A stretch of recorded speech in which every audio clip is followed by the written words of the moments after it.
ketika RUU DKJ ini keluar tanggal 5, kan aya suara di Kang Didi, di Turmuji, Ketua Paguyuban Pasundan. Soalnya waktu saya opini, diskursus tentang otonomi khusus Sunda Raya 3 provinsi, saya langsung dituduh disintegrasi. Tapi memang seperti mau disintegrasi ini. Ketika ada ini Otsus Sunda Raya, lama-lama Indonesia menjadi federal tuh. Kumaha? Ya, iya mah menjadi federalnya kia aya cepopong ya, cepopong indung urang sorangan. Saya mengatakan bahwa di NKRI apakah benar mungkin logik bahwa NKRI harga mati itu sesuatu yang tidak bisa dirubah. Saya tidak punya niat merdeka. Saya akan, kalau saya ada niat-niat memisahkan diri dari negara Kesatuan Republik Indonesia, berarti saya mengkhianati Otista, mengkhianati Juanda, mengkhianati Iwaku Kusuma Sumantri. Saya tidak mau mengkhianati pahlawan-pahlawan bangsa yang begitu membanggakan, yang membuat Indonesia ini bersatu, berdaulat. Ya, orang Sunda bikin bersatu berdaulat mah. Amun pasukan Siliwangi memangnya Indonesia ya. Itu sebenarnya karena persoalan kita ini tidak mendapat keadilan dalam soal fiskal, tidak punya marwah untuk diajak ngobrol sebagai suku bangsa minoritas terbesar itu. KB kumaha Jakarta. Amun Otsus kan kita punya kedaulatan yang lebih, punya marwah yang lebih. Kenapa tuntutannya Otsus? Arisia ngerti teh aing teh ngambek gitu.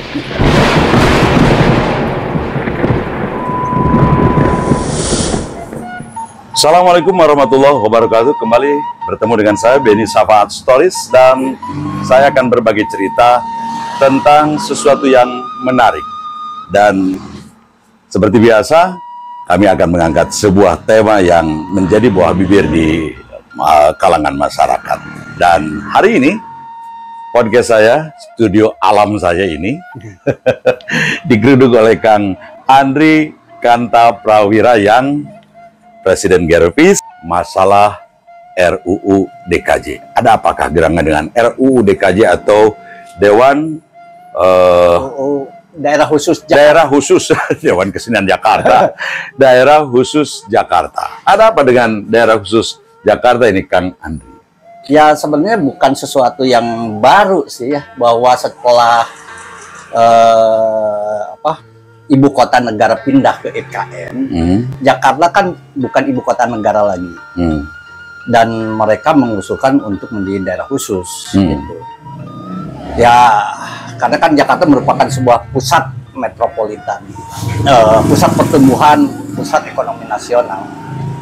Itunya sih tidak jadi masalah bagi saya. Tapi tiba-tiba tanggal 5 Desember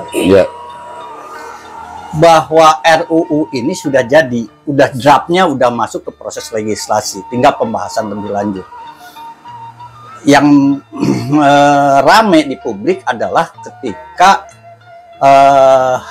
di RUU itu dinyatakan pasal 10-nya bahwa gubernur dan wakil gubernur DKI Jakarta itu ditunjuk oleh presiden. Ditunjuk oleh presiden, tidak lagi pemilihan. Tidak lagi pemilihan. Nah, itu rame gitunya. Lalu akhirnya si Kang Heri Gunawan, anggota DPR RI dari Jawa Barat, Sukabumi, menjelaskan bahwa tuntutan itu dari Bamus suku bangsa Betawi 1982 Haji Oding.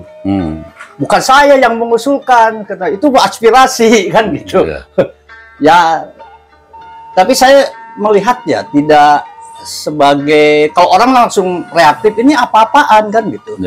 Saya coba empati terhadap sebuah harapan, cita-cita daripada suku bangsa Betawi yang merupakan bagian dari subkultur Sunda. Dulur itu. Dulur yang memang sekarang ini bukan lagi mayoritas. Kalau Sunda mah the second largest minority, minoritas terbesar. Terbesar. Ini benar-benar minoritas. Walaupun kita ketahui bahwa di Jakarta ini orang Sunda pernah jadi mayoritas. Zaman Ali Sadikin tuh karena pembangunan yang pesat kan Sundanya 33%. Sekarang kebalik, Jawanya yang udah 30%, Sundanya sekitar 19%. Betawinya lebih kecil lagi, dan beberapa Betawi sudah di daerah pinggiran-pinggiran Jawa Barat. Nah, dengan adanya daerah khusus Jakarta RUU ini, apakah menguntungkan atau merugikan Jakarta itu sendiri? Khususnya warga Betawi, dulur urang teh. Ya, memang satu keharusan kelihatannya karena beda sendiri ya, sebagai mantan atau bekas ibu kota negara ya. Memang harus dikelola dengan sebuah tata kelola yang bagus gitu. Dan tentu itu harus juga mengafirmasi, memproteksi suku Betawi yang sebagai indigenous-nya, pribuminya gitu. Pribuminya. Tetapi yang saya aneh, ternyata di undang-undang itu kan suku Betawi ini tidak seperti suku bangsa Sunda nih. Suku bangsa Sunda teh masih kena loba pangeran raja. Kata Kang Indra Perwira itu. Loba pangeran raja. Jadi mahkota we. Jadi tidak pernah sinergis gitu. Tidak pernah. Nah, Betawi ini dalam kongres orang Betawi kemarin, antara Bamus Betawi dan Bamus suku Betawi telah bersatu membentuk namanya Majelis Kaum Betawi, Majelis Amanah Kaum Betawi. Nah, mereka sebenarnya dalam draft yang mungkin apakah draft itu yang DPD apa-apa, mereka mengajukan tentang Majelis Kaum Betawi itu masuk dalam RUU-nya. Saya cek, loh, tidak ada. Apakah orang Betawi juga sadar? Ini nggak pemilik. Jadi kuduna orang Betawi itu punya saku dua. Kalau ini bertentangan dengan undang-undang, kelajiman dalam sistem pemerintahan daerah, loh, dia harus aware dong. Satu masukan RUU tentang keberadaan Majelis Kaum Betawi untuk pemajuan kaum Betawi harusnya ada. Nah, ini orang Betawinya belum ribut. Mungkin perlu kita ributkan dulu gitu. Jadi ributkan gitu. Jadi gitu kan. Ya. Jadi bagus. Malah saya sudah mapanas ke orang Sunda. Tuh, maknya eleku Betawi bisa di dalam undang-undangnya memberikan masukan sebuah eksistensi namanya Majelis Kaum Betawi, Dewan Suronya, Dewan Kebudayaannya, Dewan Sosialnya, kan gitu. Kalau diurang nyeun Majelis Sunda itu angges-angges gitu. Nah, sebagai Presiden Gerpis menyikapi hal ini apa? Saya itu lagi kecewa kan. Kecewa. Kecewanya gini, dulu saya sama Kang Evi Supriyadi tanggal 2 Februari 2022 di Subang mengutarakan namanya Maklumat Sunda. Maklumat Sunda itu intisannya ada dua yang tuntutan yang ini ada pembentukan pengembalian nama provinsi menjadi Provinsi Sunda dan tuntutan untuk 3 provinsi bersaudara ini menjadi otonomi khusus Sunda Raya. Kenapa otonomi khusus Sunda Raya? Karena Kang Taufikur Rahman Ruki itu pernah ada acara silaturahmi mengatakan kalau Banten itu diaku sebagai orang Sunda, ku aing Selat Sunda diganti jadi Selat Banten. Jadi sebenarnya kenapa Sunda Raya kan di Jakarta kan Sunda Kelapa. Di Banten ada Selat Sunda, di Sunda. Jawa Barat jelas loba orang Sunda. Jadi kenapa Sunda Raya? Saya berpikir bahwa nanti kalau penduduk di 3 wilayah eks Pajajaran itu makin berkembang, duduluran iya ulah pegat, baik duduluran secara sosial, baik duduluran secara pemikiran ekonomi pembangunan. Namun di luar negeri mah sebenarnya ada Benelux, Belgia, Nederland, Luxembourg. Kita kan tiga negara, tapi satu pemikiran dalam pengelolaan tata ruang, gitu, administrasi yang berbeda. Tapi ini Otsus Sundaraya mungkinkah bisa? Ya itu sebenarnya kalau kita mulai menggabungkan antara berdialog lah, memperkuat diskursus wacana, misalnya Majelis Sunda bertemu dengan Bamus Betawi atau Majelis Kaum Betawi bertemu dengan perkumpulan orang Banten dan lain-lain, kan nanti ada pemikiran-pemikiran terobosan. Cuman saya itu kecewa kan. Kecewanya gini. Ketika RUU DKJ ini keluar tanggal 5, kan aya suara di Kang Didi di Turmuji, Ketua Paguyuban Pasundan. Soalnya waktu saya opini diskursus tentang otonomi khusus Sundaraya 3 provinsi, saya langsung dituduh disintegrasi. tapi memang seperti mau disintegrasi ini. Ketika ada ini Otsus Sundaraya, lama-lama Indonesia menjadi federal tuh. Kumaha kan? Ya, iya mah menjadi federalnya kieu aya cepopong ya, cepopong indung urang sorangan. Saya mengatakan bahwa di NKRI apakah benar mungkin logik bahwa NKRI harga mati itu sesuatu yang tidak bisa dirubah, walaupun di undang-undang amandemen ini memang mengenai bentuk negara tidak dapat dirubah. Artinya negara kita NKRI baru setegas itu. Di Undang-Undang Dasar 45 yang lama, yang asli itu tidak ada perkataan itu. Mau dirubah bentuk negara ya bisa-bisa aja. Cepopong tuh bilang begini, amun penduduk Indonesia sudah 500 juta, sudah 1 miliar, apakah logik semua itu disentralistik? Seperti sekarang ini. Kan kumaha Jakarta ayeuna mah Cekang Cece mah. Padahal Cekang Cece almarhum yang keras sekali menentang soal sentralisme Jakarta, dia mengatakan bahwa di ulang tahunnya ke-80 tuh Indonesia bukan hanya Jakarta. Jadi itu memang mungkin saya meneruskan ide-ide Kang Cece yang frontal terhadap pusat gitu. Tapi bukan karena frontal ingin memberontak, ingin merdeka. Saya tidak punya niat merdeka. Saya akan, kalau saya ada niat-niat memisahkan diri dari negara Kesatuan Republik Indonesia, berarti saya mengkhianati Otista, mengkhianati Juanda, mengkhianati Iwa Kusuma Sumantri. Saya tidak mau mengkhianati pahlawan-pahlawan bangsa yang begitu membanggakan, yang membuat Indonesia ini bersatu, berdaulat. Ya, orang Sunda nu bikin bersatu berdaulat mah. Amun pasukan Siliwangi memangnya Indonesia aya. Kalau tidak ada pasukan Siliwangi, memangnya Indonesia akan ada?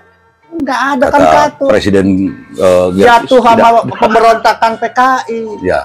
Nah, kalau di Jakarta ada RUU DKJ, Daerah Khusus Jakarta. Ini sejak lama Kang Andri Kantabrawira ini menghembuskan tentang kesemangatan dengan otonomi khusus Sundaraya. Apa yang akan menguntungkan orang Sunda atau orang Jawa Barat atau orang Sundaraya ini? Ya kalau RUU DKJ ini kan ada konsepnya yang saya kritis itu ngomong bahasa-bahasa acan ke orang Sunda, tiba-tiba disatakan meneruskan ide daripada Sutioso tentang megapolitan. Bahwa aglomerasinya nepi ka Cianjur.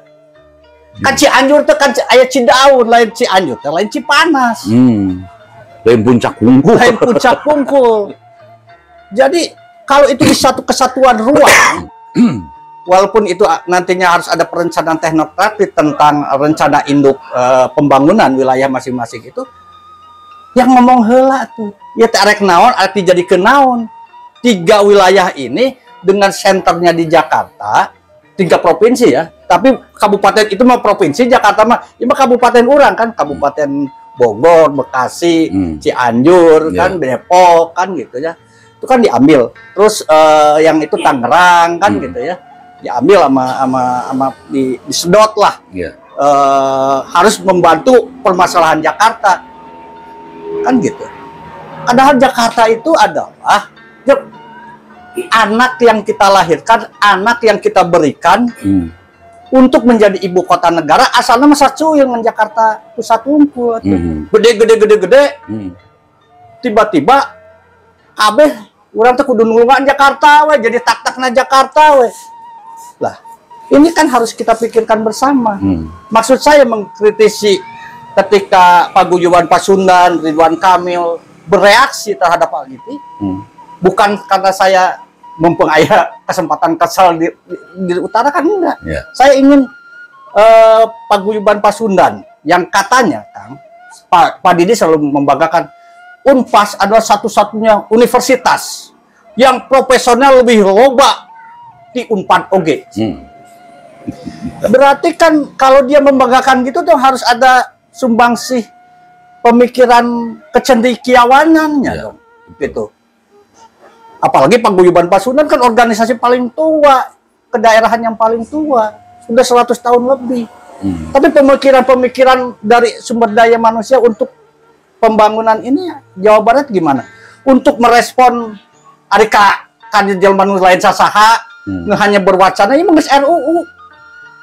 Kan jadi respon. Ciga nu banyak hoban gitu. Kan gitu. Nah, Kang Andri, kalau RUU ini masih rancangan ya RUU, tapi biasanya sudah sebentar lagi menjadi undang-undang itu biasanya gitu kan. Nah, untuk menyikapi itu kemudian Gerpis dan juga tokoh-tokoh Sunda lainnya ingin membentuk otonomi khusus Pasundan. Secara ekonomi saja, apa yang akan diuntungkan? Sebenarnya kita mengeluarkan isu otonomi khusus Sunda Raya itu sebenarnya karena persoalan kita ini tidak mendapat keadilan dalam soal fiskal, tidak punya marwah untuk diajak ngobrol sebagai suku bangsa minoritas terbesar itu. Kabeh kumaha Jakarta. Amun otsus kan kita punya kedaulatan yang lebih, punya marwah yang lebih. Kenapa tuntutannya otsus? Arisia ngerti teh aing teh ngamek gitu. Kan ketika pemerintah ngerti kasih kita marah. Sebagai suku bangsa yang banyak berkorban untuk eksistensi NKRI, sampai NKRI ini paling luas pun tokoh Sunda yang berpikir dan bertahun-tahun berjuang di Ankos. Tuh. Segala untuk Jakarta, segala diatur ke pemerintah pusat. Memang orang teh bararodo apa? Kan enggak juga. Nah, terutama adalah dalam soal perimbangan keuangan pusat daerah. Kan waktu itu Paguyuban Pasundan dan RK mengatakan bukan otsus yang jadi prioritas kami. Prioritas kami adalah pemekaran CPDOB daerah kabupaten. Tapi asal mesti asupkan ke pemerintah pusat, kita sudah melempar, sudah menyetujui, sudah mensahkan 10 kabupaten kota untuk dimekarkan. Itu mengke kumaha pusat. Ngagorowok ngomong-ngomong atuh. Dan yang menyurat oke dah kudu proses selanjutnya kan. Apalagi sekarang musim Pilpres. Menurut saya adalah musim Pilpres ini organisasi-organisasi Sunda ini penting untuk merumuskan apa yang menjadi kepentingan strategisnya. Nah, sekarang apa yang sedang dilakukan dan akan menjadi sebuah program untuk menjawab RUU DKJ ini? Ya menurut saya sih kita harus mengantisipasi, memitigasi, dan kita punya banyak ahli-ahli. Saya jadi ingat bahwa Prof. Mokhtar ini punya anak namanya Profesor Dr. Armida Alisabana, bekas Menteri Bappenas. Ya. Dia ternyata riset terkemuka dalam desentralisasi fiskal, kan gitu. Ya kalau Paguyuban Pasundan atau tokoh-tokoh Sunda yang lain itu meminta masukan terhadap sebenarnya ini RUU DKJ ini akan menguntungkan kita atau bikin tak-tak orang jadi tamak pate. Apalagi nepi ka Cidaun ya. Dietakeun anak. Yang enggak bebannya lebih berat lagi. Lebih berat. Lalu kan di situ ada Unpas. Ya Unpas 150 profesor itu daya gunakan bikin apa? Pengkajian, bikin diskusi kan. atau di Universitas Pakuan, di Universitas Tirtayasa. Jadi kita ini jangan berbaik sangka kepada pemerintahan yang sentralistik ini, yang sementara ini sampai 78 tahun Indonesia merdeka ya, orang tidak tambah baik. Ya akhirnya kianya di Komisi 2-nya ada Heri Gunawan, ada Muhammad Murad yang bekas wali kota Sukabumi. Mereka punya hubungan kewajiban nggak sebagai anggota DPR memberikan penjelasan? Kan diantaranya kan mendengarkan, mempertimbangkan, memberikan penjelasan. Tiba-tiba RUU aglomerasinya lebih ke Cianjur gitu. Atau kalau aglomerasinya normal-normal dalam bunyi RUU-nya tidak mengekspansi dan mengkooptasi seolah-olah. Karena di dalam penjelasannya dinyatakan ini untuk menangani permasalahan Jakarta. Ini masalah sah. Ke Jakarta sorangan, aku tiba-tiba untuk permisi minta dibantuan. Ujug-ujug ya. Nah, gitu kan. Ya, baik sekarang sekali lagi apa yang akan dilakukan oleh Presiden GRPS Kang Andri Kanta Prawira? Tadi ngambek ke kolot mah biasa merenya. Udah kesel. Tetapi kita secara logiknya adalah bagaimana orang Sunda ini harus lebih aware dan merumuskan apa yang menjadi kepentingan strategisnya. Dan untuk kepentingan strategis ini mari berkumpul. Orang Sunda itu para rintar lah. Sudah dilakukan undangan-undangan untuk diskusi? Ya, di WAG kan sudah ada disentil-sentil semua orang-orang yang punya kompetensi di dalam ekonomi pembangunan, ekonomi fiskal, dan lain-lain tentang hal itu. Kita harus mengantisipasi, malah saya sudah noel-noel. Ayo atuh orang ketemu Kang Taufikur Rahman Ruki. Kita bicara ini tong sanggenawa, kita malah sudah COK itu bilang ya harus kita ketemu dengan Bamus Betawi, Haji Oding, saya akan bantu Anda kalau itu bertentangan dengan undang-undang dan menjadi polemik tentang penunjukan. Ayo kita perjuangkan apa yang baik untuk dulur orang. Kan orang Betawi namun dibantuan ku orang kan, orang teh bukannya dulur teh kan gitu. Nah, itu yang ingin kita lakukan, melakukan langkah-langkah diplomasi, sosial, kekeluargaan, dan intelektual. Nah, untuk intelektual ini, yang mudah-mudahan Kang Didi nyanya si Andri teh kamari mah gitu. Kurang guys mereaksi begitu. Sekarang ya saya udah pernah ngomong 150 profesor panglobana ya iya RUU iya tadi dibahas. Mudah-mudahan nanti ada strategik